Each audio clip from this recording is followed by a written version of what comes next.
For working your stabilizers, there's 2 key exercises that I'll demonstrate to you. Does anybody here have back problems or back injuries? Okay. If you have a back injury, you may not want to just jump into these exercises. You may want to just... Your planks and stuff? Yeah. I still do all my back exercises because I was a skater growing up. Okay. That's my triple jumps and falling on the ice, and then I did bodybuilding, which was 20 years ago. Oh, really? Yeah, so it's really bad back. I still train 5, 6 days a week. You know, I'll demonstrate to them, but if any of these cause pain, don't continue with them. But one of the best exercises you can do for your back, it's called bird dog. So you get your hands underneath your shoulders, knees underneath your hips, and what you're trying to do is raise your opposite arm and leg. So you're just raising it up and trying to hold it there. And the key is that my back is not moving. It's my arms and legs moving around my back. And that works some of the stabilizers on your back. And then what you do is hold for about 5-second count and then switch to the opposite side. Maybe start with 5 each side and build yourself up to 10. So that's a safe exercise for your back and it works those stabilizers. The other one is a side bridge. So then you'd lay on your side. Start with your knees bent. You want to get your forearm under your shoulder, hand on your opposite shoulder, and you're just raising your hip up off the bed. That works the stabilizers on the right side of my spine. And then you would do the other side. Start with 5-second hold, relax, aim for 5 each side. And once that gets easy, once you can do 10 in a row, you're not feeling anything, a progression is to straighten your legs out, cross the top foot over the other foot for a bit of support on the floor, and you raise your whole body. But wait until you've developed enough strength to do it from your knees. Those 2 exercises work those stabilizers, and if you incorporate those into your exercise program, maybe not every day, but if you did them 3 times a week, then you're going to reduce your chances of hurting your back.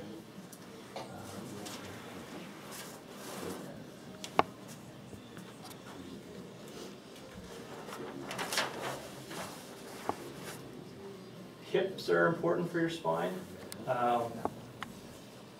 People who are very stiff in their hips, weak within their hips, are more prone to a back injury. So it's important to address your hips as well. The stronger, what we call like the glute muscles are, the more strength you have in your hips, then the less work the back has to do. So you want to make sure you address your hips. And the more flexible your hips are, the less strain on your back. So one thing I see is people, it's called hip flexion. This motion here where you bring your knee towards your chest, your hip is flexing. People lose that. They can only get so far.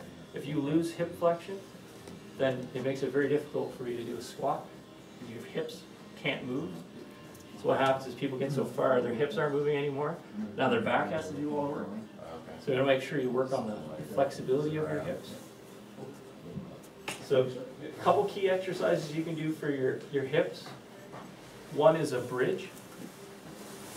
It's good for your back too. You would just lay on your back, knees put a foot apart, shoulder width apart. You can start with your hands flat. Tighten up your abdominal muscles. And it sounds funny, but squeeze your butt muscles together, and you're just doing a bridge. So you're trying to line your chest up with the top of your thighs. Hold for 5 seconds. Start with 5, build yourself up to 10. There's all kinds of progressions you can do. Once that gets easy, you can have your arms off the floor. Makes it a little harder on your hips. Some people can get to a point where they can go on one leg. But incorporating that into your exercise routine can help prevent a back injury. Then, to get that flexibility back in your hips, a knees to chest is a good exercise. Sure. So grabbing your knee and trying to pull your knee towards your chest and holding it for a good 10 or 15 seconds and repeating about 3 to 5 times to get that flexibility back.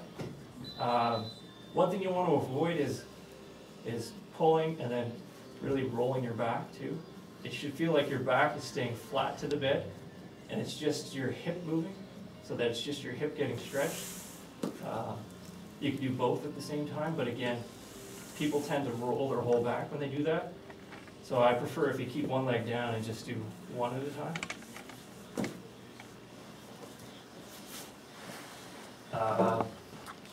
The next point is neutral spine. So when I say neutral spine, what I'm referring to is the curve in your back. We all naturally have a curve called lordosis in our back, where our back curves in. We want to maintain that at all times during exercise. So you should feel like you're always keeping that curve no matter what you're doing. You don't want to round your back. Once you round your back, you've lost that curve, and now a lot of load goes on your lower back, and all these muscles are trying to work, to keep you upright, and you can injure your back by doing that. So it should always feel like you're keeping that curve in your back. So if you're doing a squat, you don't want to be squatting down like this, rounding your back.